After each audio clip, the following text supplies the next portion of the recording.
Part 1. You now have 30 seconds to read questions 1 to 6.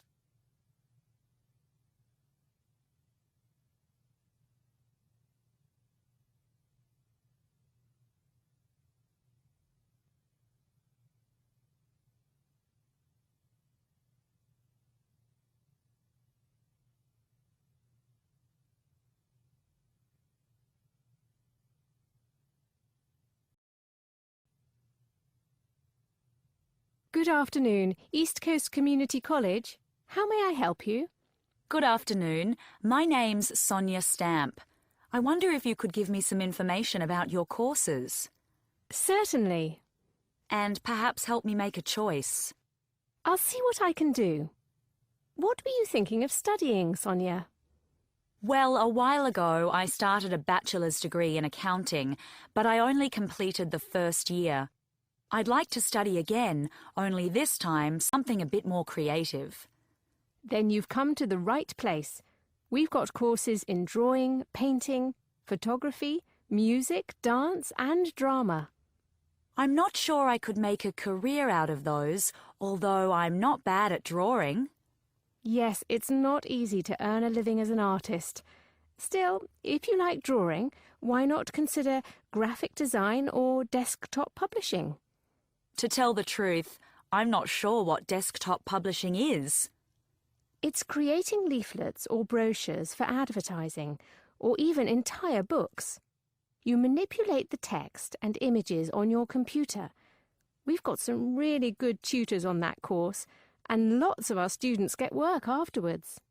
That sounds interesting. Where could I study desktop publishing? There's a beginner's course at East Lakes, and we've just started one at the Randwick Community Centre. Really? That's close by. I could walk from home. Wait a minute. The Randwick course is a series of weekend workshops. You'd have to give up Saturdays and Sundays. Oh, that's no good. I waitress on Saturday, and I need that income. Tell me about the course at East Lakes. East Lakes? Oh, sorry, that course has been filled, and there are already 2 people on the waiting list. No problem. Have you thought about web design? Yes, I have. My cousin, who makes jewellery, wants to set up an online business. We've been talking about setting up our own website for ages. Because these courses are so popular, you'd have to pay straight away. Before you listen to the rest of the conversation, you have 30 seconds to read questions 7 to 10.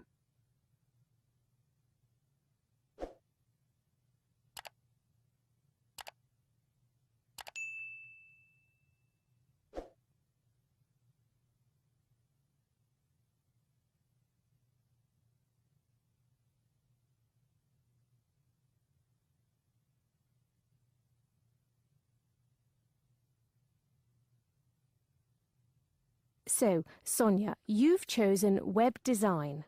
Yes, just one more thing. How familiar would I need to be with computers before I start?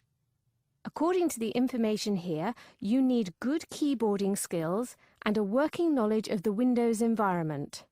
I've got both of those, but I'm not sure about my cousin. I'd like to study web design at your Randwick Centre. Is that possible? I'm afraid our courses there are full. Another option is a daytime class. Do you have any commitments on weekdays?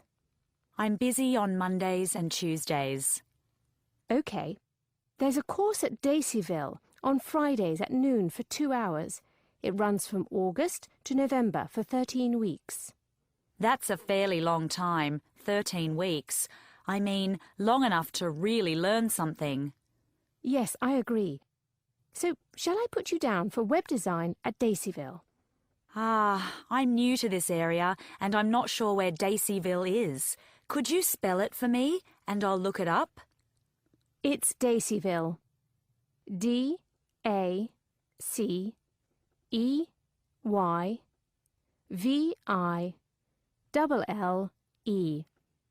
Thanks. Is it easy to get to by bus from Randwick? The 400 bus stops right outside the school where the course is held, and the service runs until midnight. Great. One last question. My cousin's a pensioner. Would she get a discount? Yes, there's 20% off for full-time students or pensioners. She'll just have to bring her pension card to the first class. No problem. Speaking of cards, I've got my credit card here. I'd like to pay. That is the end of part 1. You now have half a minute to check your answers.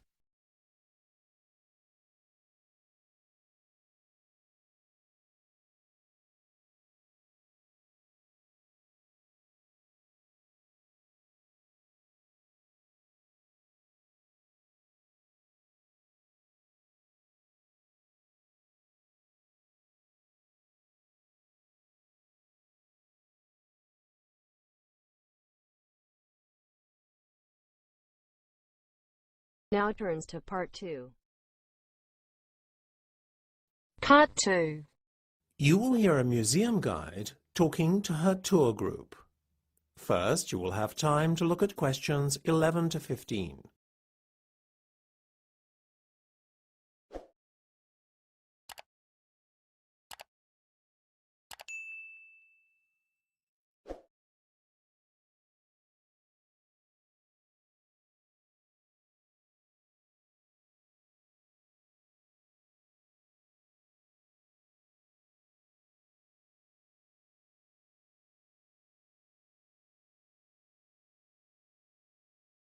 Welcome, everyone.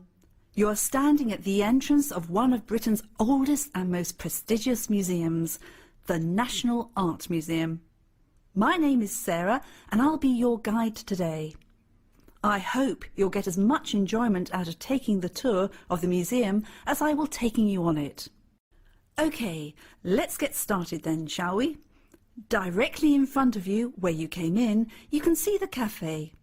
We'll have time to stop there for refreshments a little later, but for now we need to pass through it and make our way to the Renaissance Period Hall. Come along. Look here. There's a door at the back of the cafe, but we're going through the door on the left for the moment. Follow me. OK, our tour starts here, in the Renaissance Period Hall. But before we look at some of the wonderful works of art which adorn these walls, let's glance at the map of the museum and discuss the itinerary for the rest of the morning. We don't need to go back out through the cafe to get to the Classical Period Exhibition Centre. There's a door right here at the back of the Renaissance Period Hall which leads right through, and that's our next port of call. Then we're going to leave the Classical Period Exhibition Centre, and I'm going to take you back out through a doorway into the main corridor.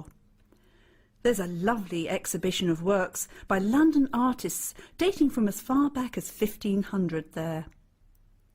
From the corridor, it's off to the information desk to pick up some leaflets for the next section we'll visit, the Albert Gallery. That's here, at the bottom left of the map as you look at it, and the entrance is just opposite the information desk.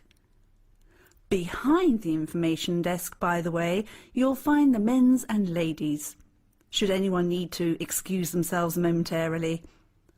Our last stop takes us back out into the main corridor, through the ticket office and into a very special section, which we only have the pleasure of seeing on account of the fact that we're on a guided tour, the Restoration Office.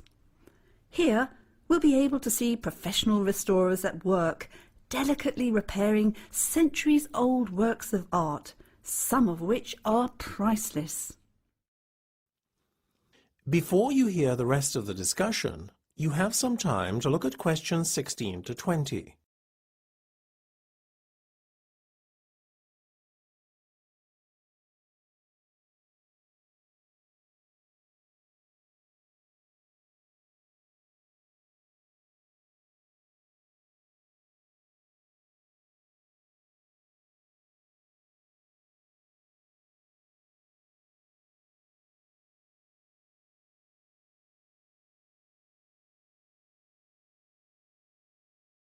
Getting back to where we are right now then, look around you and behold the brilliance of the human mind. which seems to know no bounds, creatively speaking at any rate. We are surrounded by paintings from one of the most exciting periods of art history. The Renaissance was not just a revival, it was a reinvention of many artistic concepts. Study the painting to your left carefully. It's a self-portrait of Alberti, one of the pioneers of the Renaissance movement. Alberti did much to develop the understanding of perspective in art.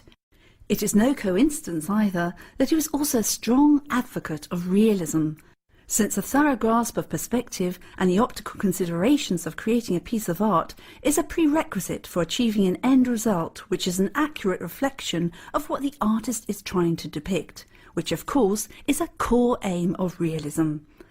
Alberti regarded maths as the common ground of art and science and did much to promote the taking of a scientific approach among his peers. No more for his knowledge of theory than for his creations, Alberti was nonetheless an accomplished artist, sculptor, poet, author and linguist. He and his peers led Europe's awakening from a period of ignorance and intellectual poverty known as the Dark Ages. As a humanist, he advocated a wide, all-encompassing education curriculum which focused as much on culture and morality as it did on traditional fields of learning. He laid the foundations for a period of enlightenment and renewed intellectual vigour.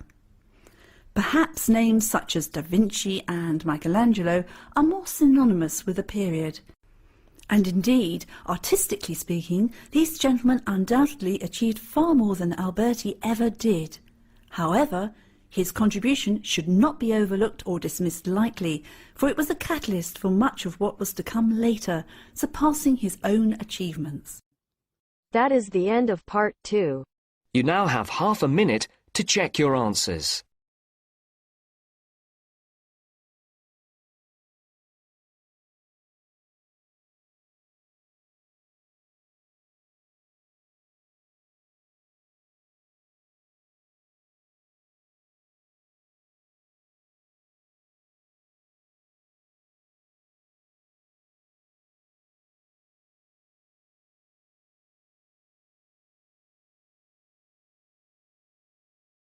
Now turns to part 3.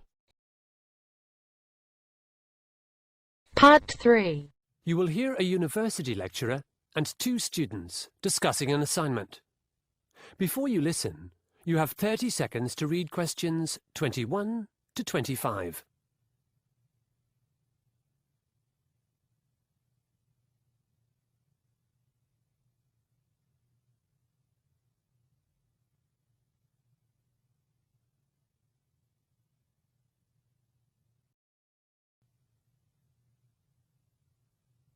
Come in, gentlemen. How can I help you? Good afternoon, Dr. Anderson. Chen and I are students in your research methods class, and we're having some problems with our assignment. Yes. You told me that on the phone. What was your topic again? Food issues related to living in space. What exactly are you finding difficult? We can't find much information, and our presentation's in 2 weeks' time. We've done all the usual things, look online. Go to the library. We've even contacted the ESA. The European Space Agency? Yes, for its 2012 report. Well done. What have you learnt so far? Not much, I'm afraid. It's going to take 3 weeks for the report to get to us. Too late for our presentation. You can still use the data in your essays. By the way, how have you defined your topic? It needs to be clearer and more specific. I mean, food issues in space is a pretty big area. We've decided on the nutritional value of food and the cost of food. And food preferences, whether astronauts like chocolate or strawberry ice cream, for example. What about the social aspects? Can you sit down to a meal together in a rocket? Apparently, astronauts did in Skylab in 1973, and they do at the ISS, the International Space Station. We're focusing on the International Space Station rather than rockets. Before you listen to the rest of the conversation, you have 30 seconds to read questions 26 to 30.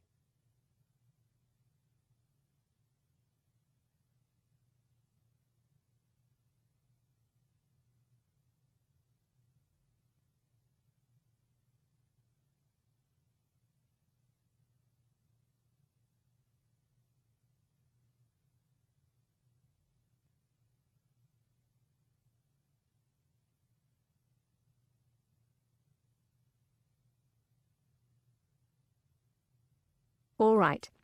Now, you may not like this, but I find your considerations minor. Your research areas aren't that interesting or academic. How about looking into the future? How could agriculture, for example, be developed in space? Well, as far as we know, there's no planet in our solar system with an atmosphere suitable to sustaining life. That's any kind of life, human or plant. What about setting up an artificial environment? You might remember the experiments in greenhouse production here on Earth. There was a major one in Texas in 2006, and there's another underway in the south of England. The ESA should mention that. That's an idea. Of course, an alternative is importing food until a colony can produce its own. That's what I meant about the cost. Flying food into space is very expensive, not to mention all the waste produced. Around 25% of the weight of food products for astronauts at the ISS is packaging. Okay. Why don't you examine the logistics of sending food into space and bringing back the waste? Do all the maths on it since you're engineering students. This could be interesting. I've seen a couple of articles already on feeding groups of people who are far from home. Like soldiers? Exactly. There have been lots of PhDs on the Vietnam War and food logistics. The use of container ships began then as a response to supplying so many men.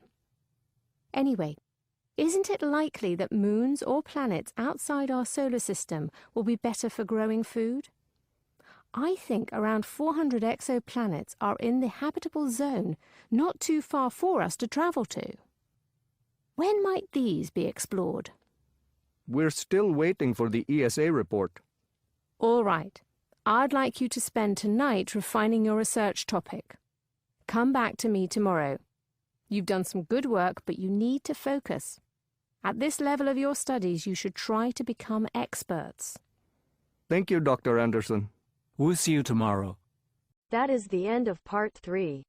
You now have half a minute to check your answers.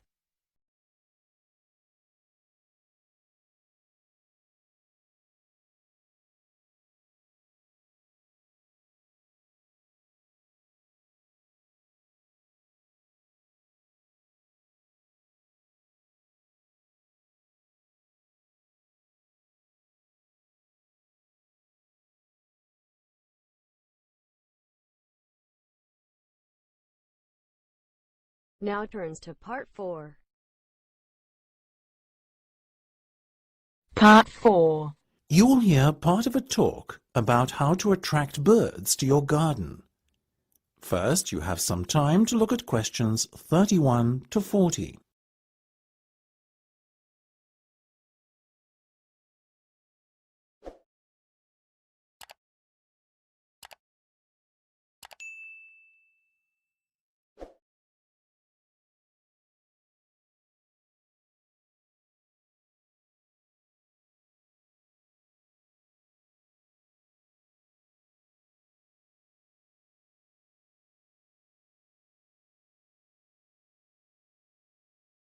The best way to attract birds to your garden is by satisfying their basic needs, which are the need for water, the need for food, and the need for safety.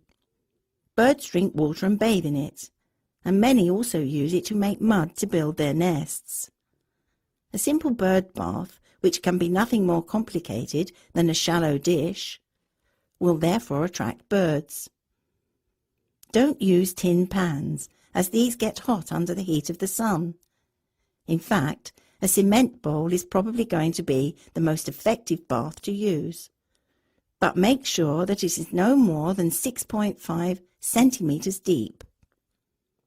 The best time of all to attract birds to your garden, and indeed the time when they need your help most, is during the winter season. During summer, birds can find most of their food on their own and are largely self-sufficient. In winter, however, they benefit greatly from the help of their human friends.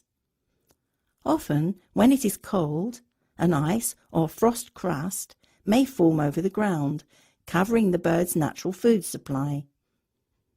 It is when this happens that they really need your help with feeding. It is probably best, though, to start feeding from late autumn onwards. That way the birds will become used to finding food in a certain spot. So later, after the onset of the winter, they will become a permanent feature in your garden.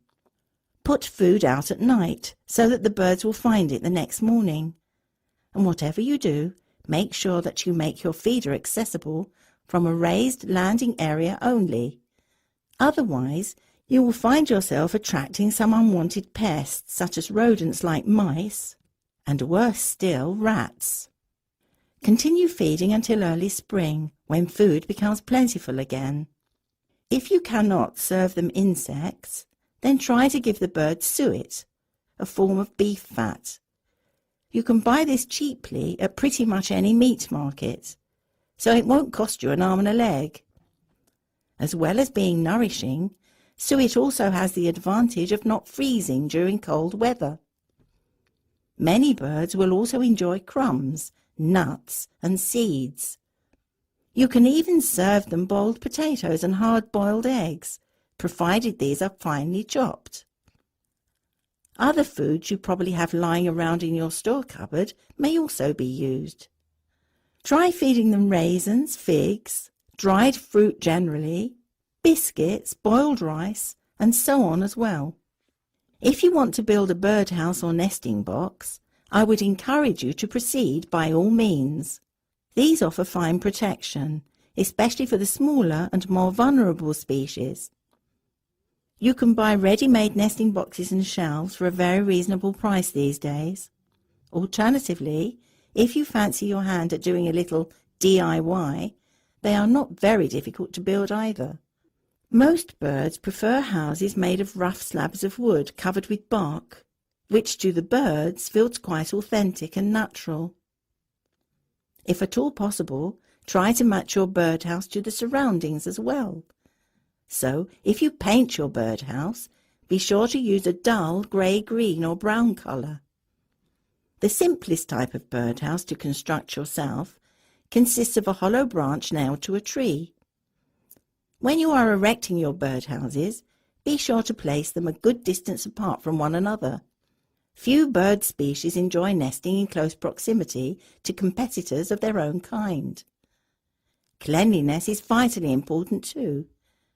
Your bird nest should be cleaned out yearly to make room for new nesting material to be brought in by their seasonal tenants. Early autumn is the best time to prepare your birdhouse, as the new season's chicks will have hatched and flown the coop, so to speak. Once cleaned, your birdhouses will be ready to welcome their spring visitors once they return to your neighbourhood early the next year. That is the end of part 4. You now have half a minute to check your answers.